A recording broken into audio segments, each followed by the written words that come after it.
मी आता बेसनाचे लाडू करायला घेतले आहेत.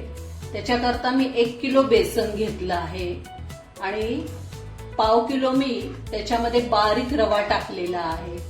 त्यामुळे हे लाडू ना असे टाळूला चिकटत नाहीत. फाईन रवा जो मिळतो ना, अगदी बारीक रवा, तो मी घातलेला आहे आणि पाव किलो साजूक तूप मी घातलेलं आहे. आणि आता हे भाजायला मात्र खूप वेळ लागतो.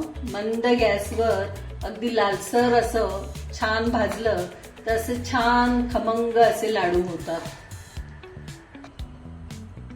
तुम्ही ना पाव किलो तूप हे पातळ तूप घ्या गरम करून, घट्टसर नका धरू म्हणजे. आता हे बेसन लालसर छान असं भाजून झालंय. त्याच्यात मी ही अर्धी वाटी दूध घालते म्हणजे ते चांगलं असं फुलवून येतं. हे कोमट गार असं दूध आहे, गरम नाही आहे दूध.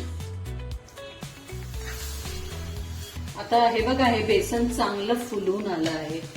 आता हे थोडं मिश्रण आपण गार करायला ठेवूया आणि नंतर त्याच्यामध्ये आपण पिठी साखर, वेलची सगळं घालूया आणि बेदाणा लावून आपण लाडू वळायला घेऊया. त्याकरता मी हे पाऊण किलो ही पिठी साखर घेतलेली आहे आणि ही त्याच्यामध्ये गार हे मिश्रण झाल्यावर मी घालणार आहे.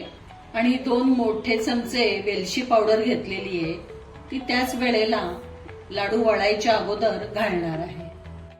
इथे मी पाऊण किलो पिठी साखर घेतलेली आहे, तर तुम्ही तुमच्या आवडीनुसार त्याचं प्रमाण कमी जास्त करू शकता.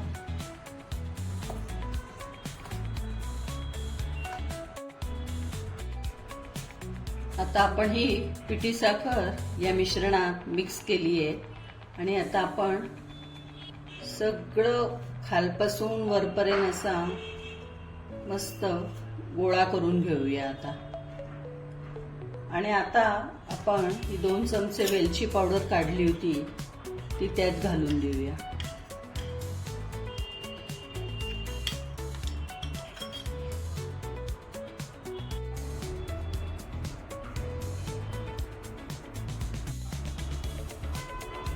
असे आपण सगळे लाडू आता वळवून त्याला एक एक वरती बेदाणा लावून तयार करून घेऊया. आपले रवाळ दाणेदार बेसन लाडू तयार.